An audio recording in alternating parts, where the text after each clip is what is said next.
ಸರಿ, ವಿರೋಧ ಪಕ್ಷಗಳು ಹೋರಾಟವನ್ನ ಮಾಡಿದ್ರು, ಬೆಂಗಳೂರಿಂದ ಮೈಸೂರವರೆಗೂ ಕೂಡ ಪಾದಯಾತ್ರೆಯನ್ನ ಮಾಡಿದ್ರು.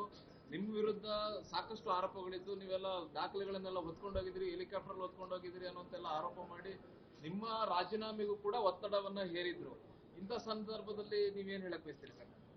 ನೋಡಿ, ಸುಪ್ರೀಂ ಕೋರ್ಟ್ ಚೀಫ್ ಜಸ್ಟಿಸ್ ಅವರ ನ್ಯಾಯಾಲಯ ತ್ರಿಸದಸ್ಯ ಪೀಠ, ದ್ವಿಸದಸ್ಯ ಪೀಠ, ಇಬ್ರು ದ್ವಿಸದಸ್ಯ ಪೀಠ ಇವರು ತೀರ್ಪನ್ನ ಕೊಟ್ಟ ಮೇಲೆ ಇನ್ಯಾವ ದಾಖಲೆ, ಬಿಜೆಪಿಯವರು JDS ಅವರು ಏನು ನಾಟಕ ಮಾಡಿದ್ರು, ಏನ್ ನಮ್ಮ ಮೇಲೆ ಆಪಾದನೆ ಮಾಡಿದ್ರು, ಅವೆಲ್ಲ ಸುಳ್ಳು ಅಂತಾಗಿದೆ.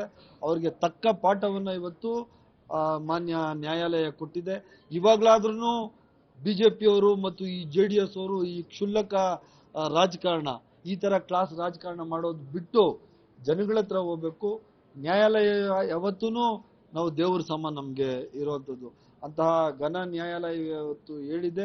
ಆದ್ರಿಂದ ಇನ್ಮುಂದೆ ಆದ್ರೂ ಈ ಬಿಜೆಪಿಯವರು, ಈ JDS ಅವರು ಈ ಕ್ಷುಲ್ಲಕ ರಾಜಕಾರಣವನ್ನ ಬಿಡಬೇಕು.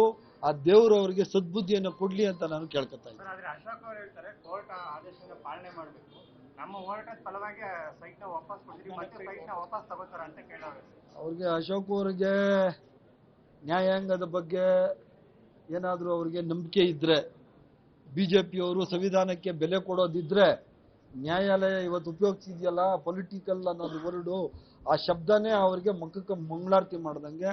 ಅದನ್ನ ಯಾವ ತರ, ಅದಕ್ಕೆ ಆನ್ಸರ್ ಕೇಳಿ ದಯವಿಟ್ಟು. ಅವ್ರು ನನ್ನ ಕೇಳೋದಲ್ಲ, ದಯವಿಟ್ಟು ಮಾನ್ಯ ಅಶೋಕ್ ಅವ್ರು ಕೇಳಿ.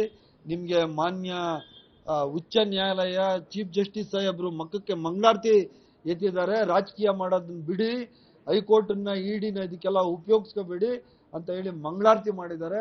ಅವರಿಗೆ ಮಾನ ಮರ್ಯಾದೆ ಇದ್ರೆ ಮುಂದಕ್ಕೆ ಮಾನ್ಯ ನ್ಯಾಯಾಲಯಗಳ ಬಗ್ಗೆ ಕ್ಷುಲ್ಲಕವಾಗಿ ಮಾತಾಡೋದನ್ನ, ಈ ಕಾಮೆಂಟ್ಸ್ ಮಾಡೋದನ್ನ ಬಿಡ್ಲಿ ಅಂತ ನಾನು ಈ ಸಂದರ್ಭದಲ್ಲಿ ಹೇಳಿಕ್ ಬಯಸ್ತೀನಿ.